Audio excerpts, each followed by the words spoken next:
Good evening. Welcome to this special edition of Brass Tacks. I'm Zaka Jacob. It was billed as the semi-final before the final. And Mr. Modi and the BJP have comfortably won the semi-final 3-1.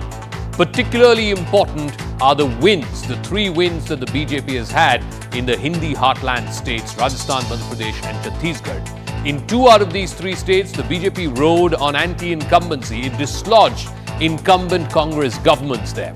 In Madhya Pradesh, it overcame 20 years of incumbency and retained power with what is the second largest majority that it's seen in the last 20 years. It is clear that 2024, after yesterday's results, are pretty much a done deal for Modi. Has the India alliance failed even before the big test of 2024? And what worked in 2023 for Modi and the BJP? Will that get further accentuated in 2024? But first, the story so far.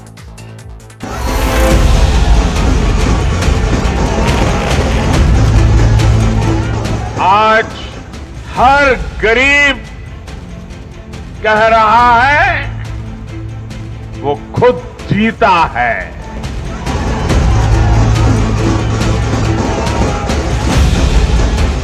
इस चुनाव में देश को जातियों में बांटने की बहुत कोशिशें हुई। ऐसे लोग जो भ्रष्टाचार पर कड़ा प्रहार करने वाली जांच एजेंसियों को बदनाम करने में दिन रात जुटे हुए हैं। ये चुनाव नतीजे कांग्रेस और उसके घमंडिया गठबंधन के लिए भी बहुत बड़ा सबक है। कुछ लोग तो कह रहे हैं कि आज की इस हैट्रिक ने 24 की हैट्रिक की गारंटी दे दी है।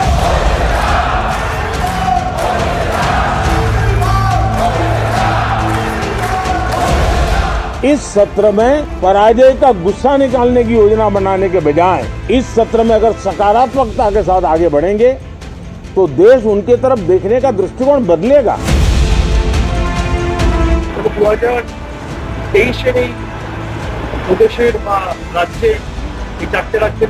കോൺഗ്രസ് ചിന്തിച്ചത് തങ്ങൾ ഇപ്പോ തന്നെ വിജയിച്ചു കഴിഞ്ഞു.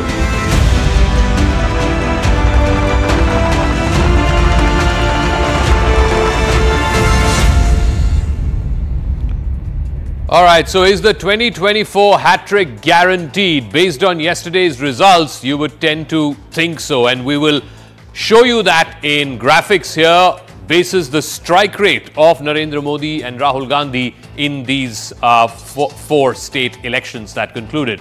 Remember, Mr. Modi and the BJP in Madhya Pradesh have won 160 plus out of 230. That's a strike rate of 71%.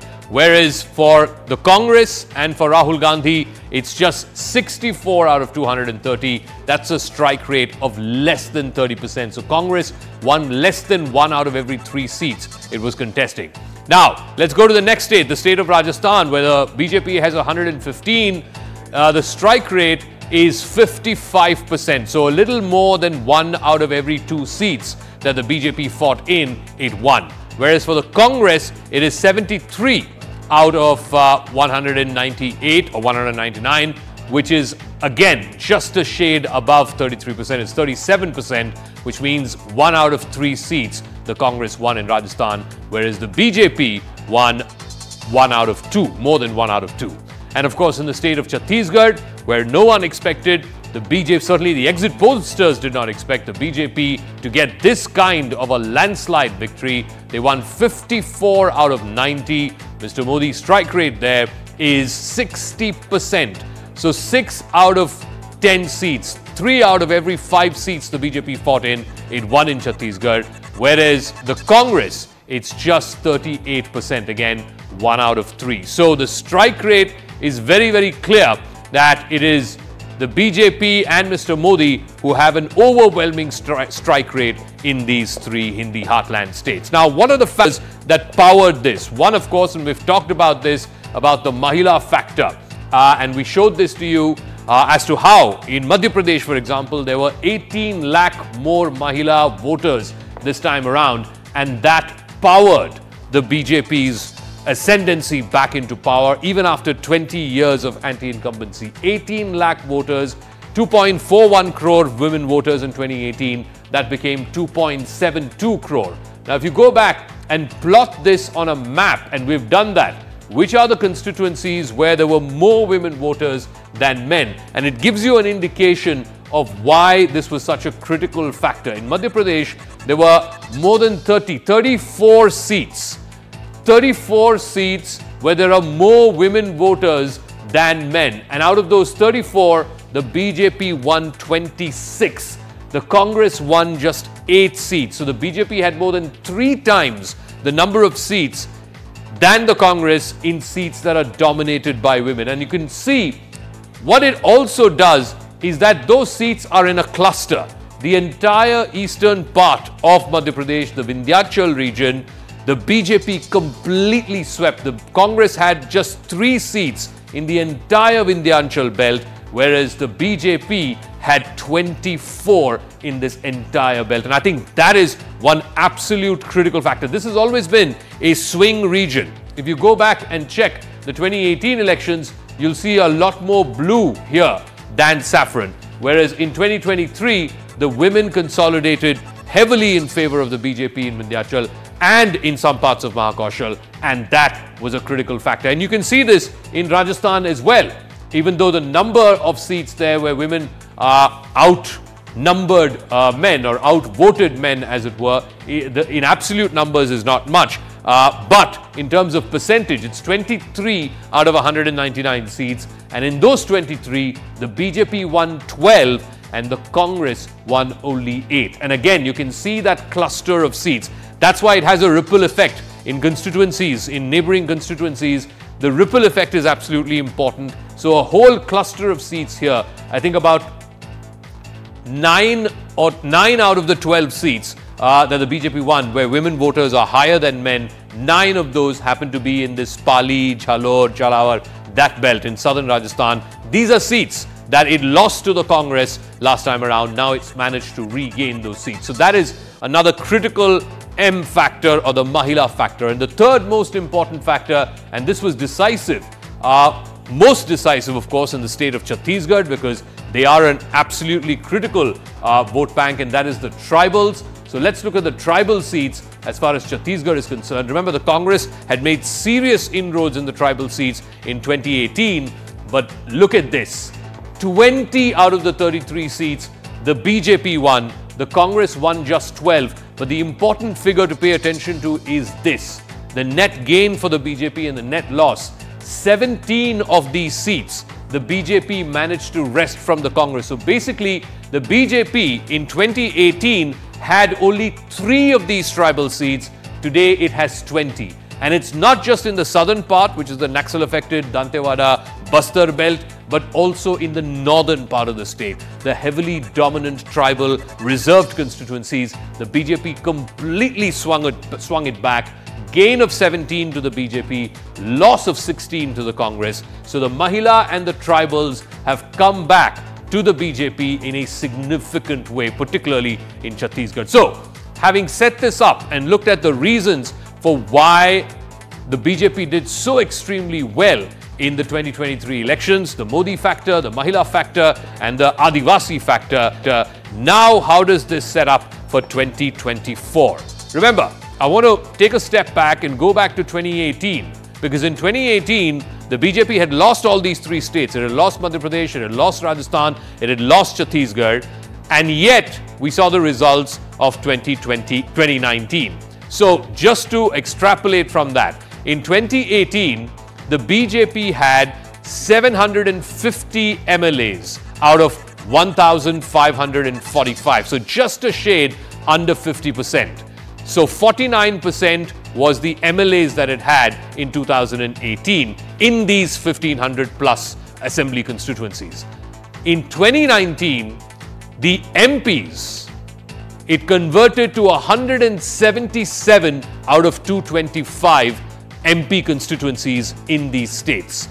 In the North India Hindi-speaking belt, out of 225, the BJP had 177, which means in 2023, when it has 900 MLAs out of 1545, which is 58%, a good almost 10% higher than what it was last time around, 900 MLAs out of 1545, then in 2024, if you were to extend that same percentage, 58% in the Lok Sabha, then it means the BJP is sitting on 200 out of 225 seats. So which basically means that the BJP now needs to focus essentially only on where it's going to get the next 72 seats from, or the next 100 seats from, to get to 300. And that is absolute, head start for the 2024 elections. If the BJP is virtually guaranteed after yesterday's election results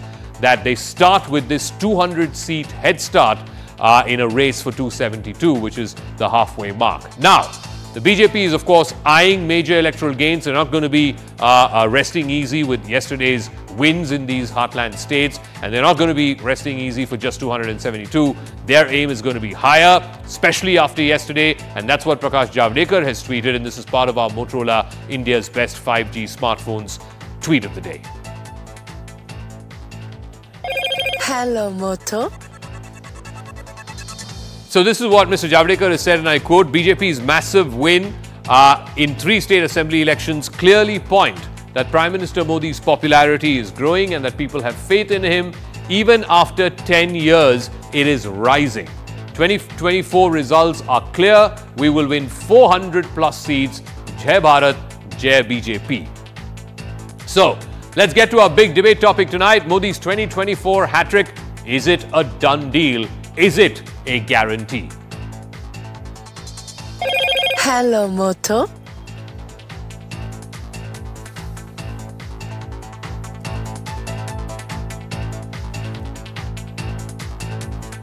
All right, so joining us now on the talking point, Sanju Verma is national spokesperson of the BJP. George Kurian is political analyst and a member of the Congress party. Professor Sanjay Kumar is a phologist and co-director with Lokniti CSDS. Smita Prakash is editor of ANI. Sanju Verma, let me start with you. Clearly, I'd made that comparison between 2018 and 2023. Even after losing these 3 states, Rajasthan, Madhya Pradesh, Chhattisgarh, and despite having 700 out of 1,500 MLAs at that time, the BJP the very next year, in fact within 6 months, came back with 177 MLAs out of 225. This time, you have won these 3 states and you have 900 MLAs out of 1,545.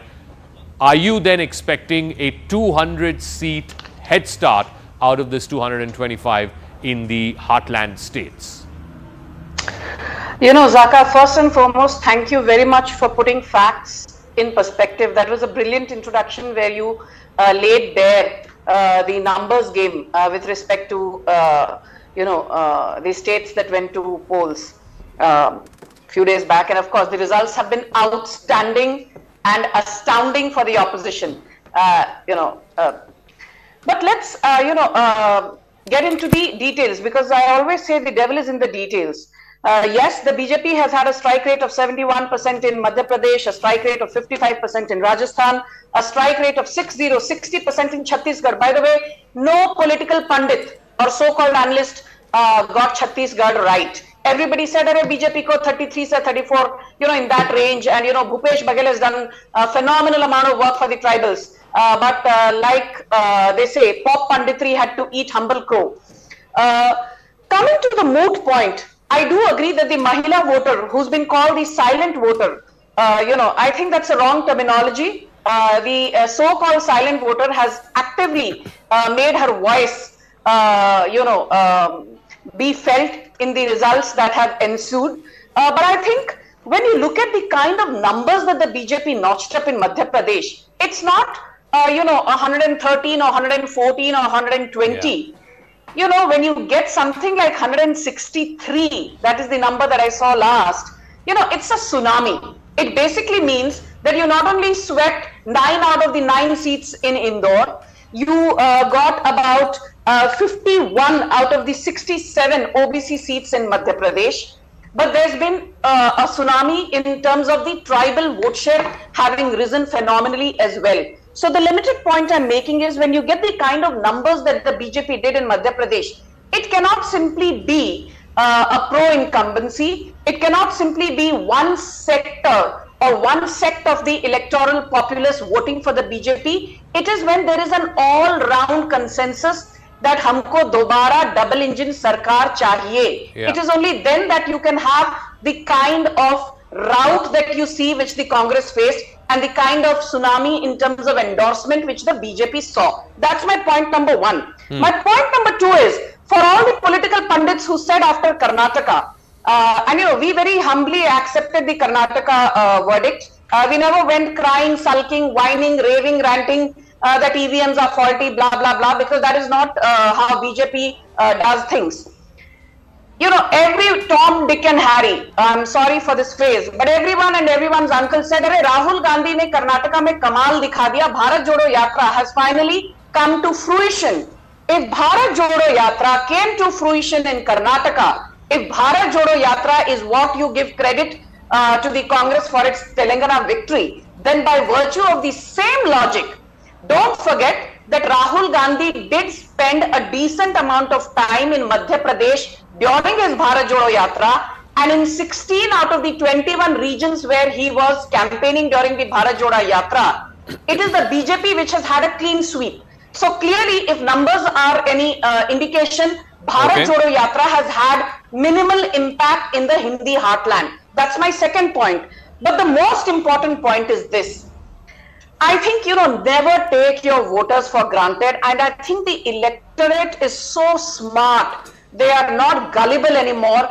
You know, that lollipop style politics ki, you know, election se pehle, hum aapko, you know, lollipop dikha denge, jhunjhuna dikha denge. You know, that's not working anymore, because don't forget that Rajasthan government reduced the price of gas cylinders to about 400 in 2022. And I remember on your debates, I've done a zillion debates on this, where every Congress spokesperson said, "Arey, you wait and watch. You know, Ashok Gehlot will transform anti-incumbency into pro-incumbency because all our welfare schemes have done phenomenally well." So my third point is this: promising something, but actually going down to the brass tacks and delivering something. These are two completely different ballgames altogether. Sure. The Ladli Behna Yojana has delivered. Whereas, you know, the Chiranjeevi scheme, etc., in Rajasthan has been a half-baked measure. So you need to deliver. So, you just can't make false promises and then sit back and say, you know, sab kuch changa si. Let me bring in George Kurian and then Smita Prakash after that. George Kurian, you know, the problem is for the India Alliance, you neither have a leader who is, forget about being as tall in stature as Prime Minister Modi. You don't have a leader who, you know, can even compete with him. That's one. People want to know who the chehra is. You don't have one who can take on Modi. People want to know what is the alternative that you're offering. And so far, the only tangible alternative was these freebies, right? These guarantees. Again, people of Madhya Pradesh, Rajasthan, Chhattisgarh have equivocally said, we don't want those freebies. And third and most important is a governance model, a delivery model.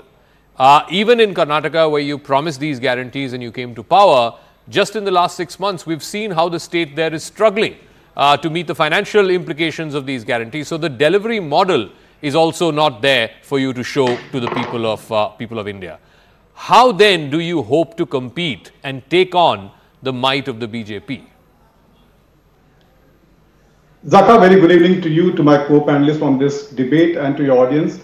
And I hope that you will offer me the same courtesy that you offered to Sanju Verma, and to Sanju Verma as well. Please do not interrupt when I put forward my opening views on the show.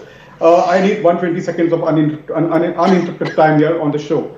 To begin with, Zaka, the elections, the results that has come, which the nation has seen, definitely it goes without saying that the Congress party is kind of demotivated, mainly the cadre here. But we are not convinced by the results that has come in the fore. Having said that, because the ground reality and the results, there is a vast big difference in the support base that the Congress party had on ground, be it in Madhya Pradesh, and we were hoping that we would repeat in Rajasthan and Chhattisgarh with the pro-people policies that we have given to the people of both the states. And as far as Telangana is concerned, there was a Congress wave in Telangana which had so that is showing up. Having said that, there is no Modi magic as such. It's the EVM magic that has come to the play. Zaka, I heard your initial statistic that you put with the for the audience, be it the Mahila magic that you mentioned about the Modi factor and the Adivasi. It is important for the Bharatiya Janata Party to ensure that they change the EVM and put paper ballot, and we will see how convincingly the India Alliance will surpass the 400 mark. At this point in time, I agree with the first part of what you said, but this whole EVM bogey, I mean, let's get over it, right? When Rahul Gandhi goes to Kerala and wins, you don't blame the EVM. When you win Karnataka just 6 months ago and it was a pretty emphatic victory, you don't blame the EVMs. Let's get on with this. I mean, because it's beginning to sound like a bit of a broken record. Let's get on to the next point. Yeah. Okay. Let me just complete. So if it is going to be the EVM in 2024, let me put it for the audience benefit at large that the India Alliance will not surpass even 200 mark on its own, and it is going to be a guarantee, as you are mentioning, and the narrative is getting built. So there is no two ways about it. Okay. Again, I don't find the EVM argument not even worth delving into that. But let me go to Smita, and one of the problems, and I go back to that statistic that I played out at the top of the show. Out of those 225 seats in Western India, in Northern India, in Central India, and even the Northeast, mind you, the BJP is in power in almost all of those states there. In all of these parts of India, out of those 225 seats, the bigger problem is the Congress is taking on the BJP in direct fights in many of these states, in Gujarat, in Madhya Pradesh, Chhattisgarh, in Rajasthan, in Uttarakhand, Himachal. I mean, I can go on and on. I think in about 170 out of those 225, it's the Congress that's the principal challenger to the BJP. And somehow, not just after yesterday's results, but even from 14 and 19, if you look at those 225 seats, the Congress has come a distant second. And especially after yesterday's results, there is simply no hope why the Congress would be able to revive in those very seats.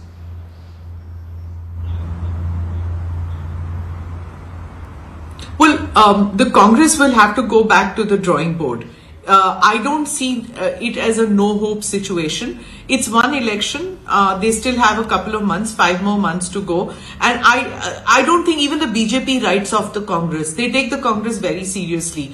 That being said, I think, Zaka, you are right that it was a resounding victory to the BJP and a resounding no to Congress's policies in 4 states. I don't think they expected to lose like this. Nobody in the Congress thought that, at least not in Chhattisgarh, and even in Madhya Pradesh, they thought they're going to come back. The results yesterday and the markets today made the point, which no analyst needs to make that point. These two made the point that Modi's welfare push got a thumbs up from the people as well as from industry. Now, why did the markets react the way they did? And you haven't brought the markets issue, so I thought I will bring it up because it's macroeconomic indicators, yes, but it's also Modi's win, that Modi ki guarantee, which they went for the past couple of months, that resounded. And that resounded not just with the voters, it resounded with industry, it resounded with the people who were not even voting in this election. And the Congress's twin plank of the OBC outreach and welfareism, it didn't enthuse voters in the Hindi heartland, and that matters. You can't just say that, there's a north-south divide and the BJP is out of the south. The south is just 5 states. Can you actually hope of forming a government in 2024 with, even if you have all 5 states? All 5 South states goes to the India Alliance. Let's just presume that all 5 states go. Do you think that, does anybody in the India Alliance think that without the Hindi heartland, they can form a government? It's not going to be possible. So how should the opposition come to terms with it? Like I said, go back to the drawing board. think about it. Just like the South matters, so do the states of the North matter. You just can't grieve, and you can't blame the EVMs or go to Southeast Asia for chutti. You have to think about how your own people who have won the election behaved in the past couple of months. Look at what they did in Telangana, 24/7. Those who have won the election from the Congress party, they were there. They were there minus TV cameras. They were there minus YouTube videos. They were there minus hobnobbing with influencers of YouTube. They were there minus everything. They were just there with their voters. They were working on the ground, and that's how they delivered victories. It is necessary for the bigwigs of the Congress party and the regional parties, including BRS, to think about this. Don't think that social media is going to get the votes. Votes are the people who are there on the ground. No, I completely endorse what Smita just said, because from yesterday after the loss, if you look at a lot of Congress leaning and, you know, liberal Twitter handles, they seem to be peddling this whole thing about a north-south divide, and the north votes in one way, the BJP is entrenched in the north, there's nothing the Congress or anyone else can do there. But in the south, the Congress is the entrenched party, and the BJP is finding it difficult to expand into the south. But I think to Smita's point, and this is where I want Professor Sanjay Kumar to come in, you know, you can win all 5 states of South India. That's only 130 seats. The remaining 400 Lok Sabha seats are outside of South India. So the Congress and other India Alliance parties need to start winning in central, in west, in east and in the northeast to be able to put up a fight against the BJP. Do you see that happening? Especially, you know, now you're already seeing Mamata Banerjee come out and say that this is Congress's loss, not the India Alliance's loss. You've seen Akhilesh Yadav saying, Kash ye naam pehle yaad aata. So, you know, all of these, even the JDU and the RJD have said not so charitable things about the Congress and its attitude prior to yesterday's results. So, all of these parties are now coming out and openly questioning the centrality of the Congress and the importance of the Congress to the India Alliance, and perhaps most importantly, the ability of the Congress in the heartland to take on the BJP. Zaka, when regional parties are asking this question or questioning Congress inability to take on BJP in the Hindi heartland state, I think what they are doing is really a fact. If you look at the Lok Sabha elections of 2019, not only Congress got defeated at the hands of BJP, they got defeated with a huge margin. In most of the states, like say Rajasthan, not only BJP won 25 out of 25 seats, but in 23 out of 25 seats, BJP got more than 50% vote. Even in, say, Madhya Pradesh, out of the 27 or 28 states with BJP won, almost 19 or 21 seats, BJP got more than 50% vote. So the point I'm trying to say is that if the charge against Congress is that Congress is unable to take on BJP in the Hindi heartland state in the direct contest, I think it's a fact. That is, it was demonstrated. That was the fact in 2019 election, and now there were a lot of hope that maybe Congress is trailing behind BJP in the Lok Sabha contest, but in assembly election they would be able to make up, as it happened in 2018. But 2023 results has indicated that Congress failed miserably even in taking on BJP even in the assembly elections. No, so what then can the India Alliance do? Let's take those 2 states that you mentioned, right? 25-0 for the BJP in Rajasthan and 28 out of 29 for the BJP in Madhya Pradesh. It's not like the Congress can give some of those seats to the Samajwadi Party or give some of those seats to the Aam Aadmi Party. It's not like those parties are any big players in those states. I mean, somebody was doing this on Twitter. Aam Aadmi Party, I think, contested in about 200-300 seats in these 5 assemblies that went to polls, and I think they've lost deposit in everything, right? So the point is, the Congress is the principal opponent, and yet they are no match for the BJP. So what is it that the rest of the alliance can do? No, they can't. See, the problem is that many other regional parties are being critical of Congress' inability to take on BJP, but also they should realize that the states which we are talking about, say Madhya Pradesh, Rajasthan, Chhattisgarh and several other Hindi heartland states where Congress is up against BJP in the direct contest and regional parties are not present there. So you can keep criticizing the Congress, but what is the alternative?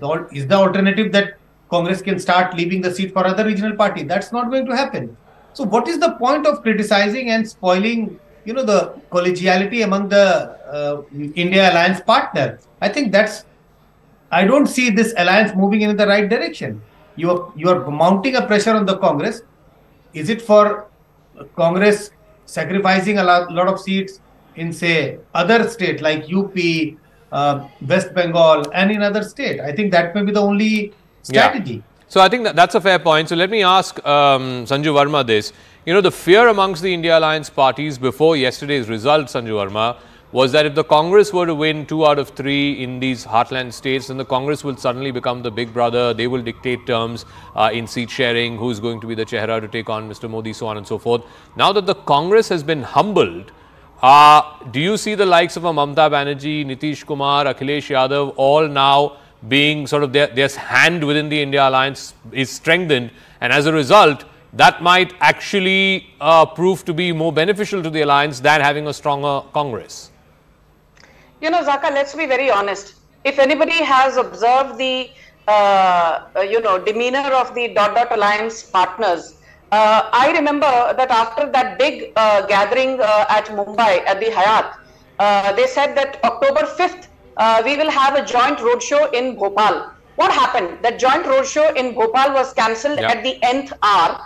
After that, forget about not coming to a consensus on seat sharing. You had the likes of Ram Gopal Yadav calling the calling the Madhya Pradesh, Congress chief names. You had, IP Singh calling Rahul Gandhi Mandbuddhi, what have you. What I'm trying to say is that all that the Samajwadi Party, Akhilesh Yadav, wanted was that the Congress should hand over at least 6 seats in Madhya Pradesh with no questions asked. But wahan par bhi, both the parties were at loggerheads. 6 out of, 230 odd seats, which is not asking for much. So, point number 1, I don't think these parties can come to a consensus when it comes to seat sharing. Also, don't forget that, prior to Lok Sabha 2019, the Samajwadi Party and the BSP said that, we are happy with each other, we would like to work together. But the moment the Lok Sabha 2019 elections were announced and the results were declared, you had BSP winning 10 seats and you had Samajwadi Party winning 5 seats. That 5 obviously came down to 3 after they lost by polls last year, but that's besides the point. The moment Samajwadi Party saw कि हमने तो सिर्फ 5 सीटें जीती हैं उत्तर प्रदेश से and BSP has won 10 seats, that alliance also, came to an end. Then you look at the utterances by Abhishek Banerjee today. He said, so what, if the Congress has lost Chhattisgarh, Madhya Pradesh, Rajasthan, when it comes to West Bengal, this is a different ballgame altogether. We will decide on seat sharing in West Bengal on a standalone basis without taking into account the picture in the other Hindi heartland states. Basically, the long and short of the story was Abhishek Banerjee saying, Bengal में हम कांग्रेस के साथ alliance में नहीं लड़ेंगे, बाकी आपको जो करना है कर लो. So basically, Mamata does not want Congress in Bengal, Akhilesh does not want Congress in Uttar Pradesh, so on and so forth. So I think this is a fractious alliance of debilitated parties and each one is running a marathon or कोई consensus convergence on basic issues is not there. I've told this on your show a zillion times. That barring visceral hatred for Narendra Modi, is there a common minimum program? Is there a common political agenda? Is there common leadership? Something that they need to offer to the electorate? The answer is no. And my last but not the least, Modi ki guarantee ki baatein jab hum karte hain, I remember people mocking the BJP spokesperson saying, "Arey, ye to jumlebazi hai." Just one small example of how Modi ki guarantee has been working on the ground. The direct benefit transfer scheme was launched in 2013. 1 saal tha before Congress was ousted. Not a single penny was transferred to the poor and the marginalized. Today, under the DBT, 29 lakh crore has been transferred directly into the bank accounts of the poor and the marginalized. Then look at a small scheme, which is not so small actually, the Jan Aushadhi Kendras. These were launched in 2008. When Prime Minister Modi took charge in 2014, there were only 32 Jan Aushadhi Kendras. Today there are close to 10,000 Jan Aushadhi Kendras. And last but not the least, Pradhan Mantri Awas Yojana, which has been such a brilliant game changer in rural and semi-urban areas. We've given more than 4 crore houses to the poor and the marginalized. This was launched barely 7-8 years back. Whereas Rajiv Gandhi Awas Yojana, in his memory, was launched in 2009 and Indira Awas Yojana was launched in 1985 and both came a cropper. So again, it comes down to the basics. Last mile delivery, ensuring that is what Modi ki guarantee is all about. And just indulge me for 10 seconds. I said this yesterday and I would like to repeat it because it got me a lot of brownie points on social media for whatever it is worth. Though as Smita Prakash said, YouTubers don't win you votes. And the best example of that is Chahat Pandey of the Aam Aadmi Party, who has 1.2 million followers. And in Madhya Pradesh, from the constituency that she fought, she could barely notch 2,200 votes. I said this yesterday on another channel. Narendra Modi ek aise neta hai who has the style and perseverance of Sachin Tendulkar, the reliability of a MS Dhoni, the consistency of a Rahul Dravid, the flair, flamboyance and aggression of a Virat Kohli. And I think that combination has no parallels when it comes to opposition, which is still floundering and fumbling. So, George Kurian, you have to take on Virat Kohli, Mahendra Singh Dhoni, Sachin Tendulkar and Rahul Dravid. And who do you have?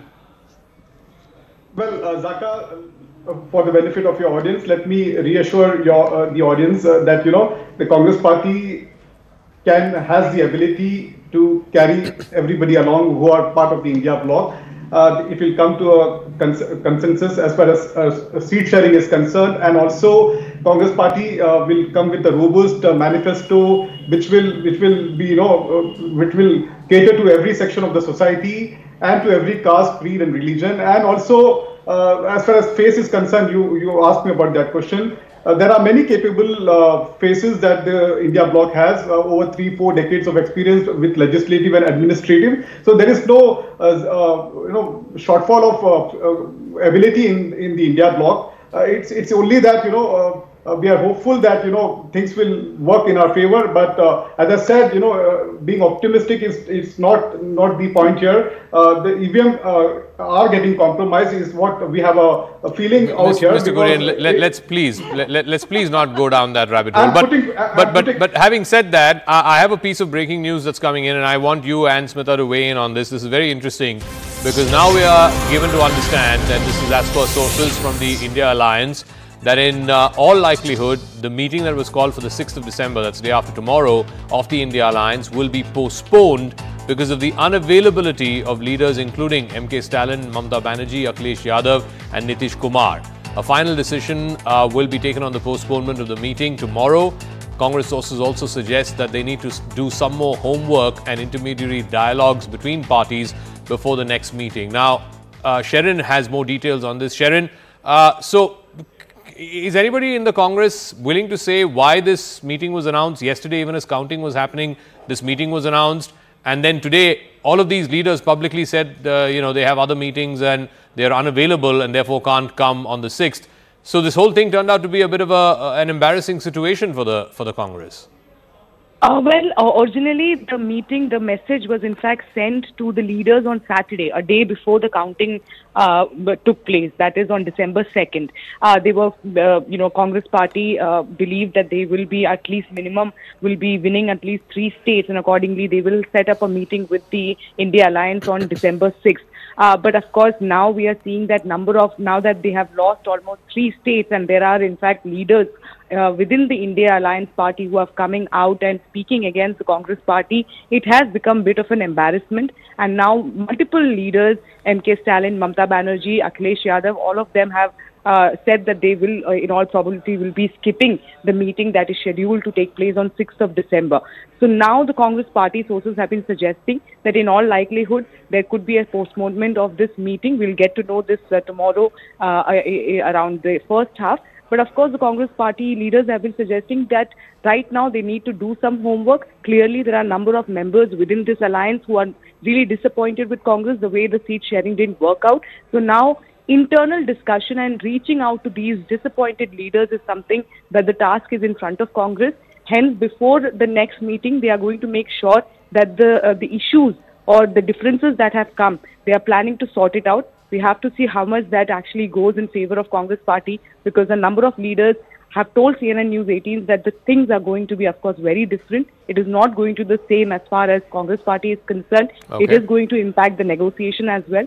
So here on, of course, they are going to internally talk. But as of now, there is a big question mark whether the 6th December meeting of the INDA alliance will take place or not. Okay, Sharon, we'll leave it at that. This again is a classic case in point, isn't it, Smita Prakash? Yesterday, we were all told about this meeting in the middle of counting. And once this announcement was made, clearly nobody bothered to check with Mamata Banerjee, Stalin, Akhilesh Yadav for their availability. Now, clearly they are unavailable. They are now, is this a flexing of muscles? Because they had been calling for this meeting for September, October, November. At that time, the Congress was busy in electioneering. They thought they'll win some states and then they'll become the big brother in the alliance. Now, these others are saying, well, you know, when we were calling for the meeting, you didn't bother. Now, why should we come when you're calling a meeting? Smita. No, it's not just spurning the invitation. It's also annoyance that how can you just suddenly call a meeting like that? And who are you to call a meeting, frankly? You're no longer, in that position where you can first sit and see what and analyze how you came yourself in this position, right? None of the verticals of the India alliance have been meeting. They've not had their ideas committee. And you saw the way that the media boycott was handled. It was the Congress which calls this press briefing and announces the names. Boycott of certain journalists. The others were not on board. That boycott failed terribly. The media grouping has never met after that disastrous thing. Similarly, others, the research committee, none of them have been meeting. You know why? Why? Because nobody knows what is going on. When they were calling the meetings, who calls the meetings, who decides the agenda, nothing has been done. The other thing which I wanted to point out about this India alliance, Sanju just pointed out that the Bhopal rally was called off it wasn't called off. It was Kamal Nath clearly saying, I don't need you. He shut the door on the India alliance. He fronted the campaign and he insulted Akhilesh unnecessarily, rudely. He insulted Akhilesh. Why do you need to do that? Why couldn't you have handled that behind closed doors? Yeah. No, it was done in full glare of the media. And now what has happened? Akhilesh is being spurned. It's going to take a lot of effort to bring him back. And as far as what somebody was, I don't know, it was you or whatever, or Sanju who was saying that Akhilesh doesn't want to give any seats in Uttar Pradesh. Mamata doesn't want to give any seats in Bengal. And frankly, I don't think the Congress cares. What are they going to fight in Uttar Pradesh anyway? It's all going to be about winnability. If the Aam Aadmi Party had no winnability in Madhya Pradesh or in any of the other states, similarly the Congress has no winnability in Uttar Pradesh. It is barely winning in some seats in West Bengal. It's come third. Where has it been washed out completely? So this what should I say, a big brother attitude or the sense of arrogance or entitlement, that will really have to take a back seat if the alliance exists. Frankly, it doesn't. Some in the Congress feel that this alliance is demeaning or it's undermining the existence of the Congress party because the regional parties are calling shots. So fight it separately till 2024 because there's hardly any time to get the alliance back together. So fight it separately. Post-election, if at all there's any need, get it together, just like the UPA. I want to ask Professor Sanjay Kumar this, and this will be our closing comment. The fundamental premise for this alliance was Congress or any other party on its own cannot take on the BJP. Therefore, find a large number of constituencies, maybe 300, 350 constituencies out of 543, where you can put up one common candidate against a BJP candidate. So you pool the might of the opposition vote or the anti-incumbent vote and have one common candidate in a large majority of these constituencies. But after yesterday's result and with all these public statements that we are seeing, do you see, Professor Kumar, that the India Alliance being able to come up with, let's say, 80 joint candidates in 80 constituencies in UP or, 42 joint candidates in 42 constituencies in Bengal? I mean, I don't see that happening, particularly more so after yesterday. No, Zaka, you have given example of UP and West Bengal, and I can keep moving. Delhi, very difficult. Punjab, very difficult. See, there are two, in a seat sharing formula, there are two formulas on which parties negotiate for the seat sharing. it is either the last Lok Sabha election or the last assembly election. And the difficulty is that whichever formula you apply, it's not going to be agreeable to the other party. So why I give the example of Delhi. So in Delhi, BJP, the Congress performed better compared to Aam Aadmi Party in 2019 Lok Sabha election. Because Aam Aadmi Party was number 3 in almost all the seats except one. And if you look at the assembly election, Congress was poor number 3 and Aam Aadmi Party performed very well. Now, which formula is to be applied? Punjab is going to be far more difficult. Punjab, Congress has 8 sitting MPs.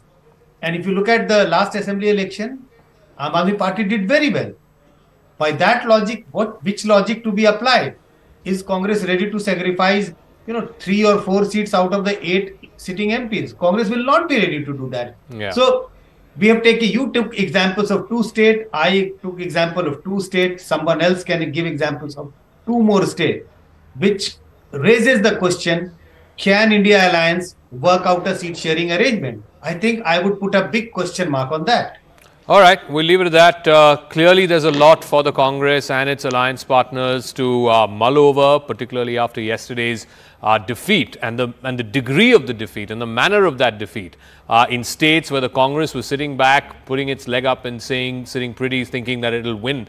No doubt about it. In states where they were incumbent and they thought, there's no way the BJP can topple us. In all of those states, it's not just the fact that the Congress lost, either as challenger or as incumbent, but also the degree of that loss. In fact, it would be fair to say that the BJP's victory, both in Madhya Pradesh and in Chhattisgarh, as Smita said, no pollster really gave this extent of the victory. So it was really going against the grain, as it were. But we'll see how this plays out for 2024. Right now, the BJP is in pole position and then some more.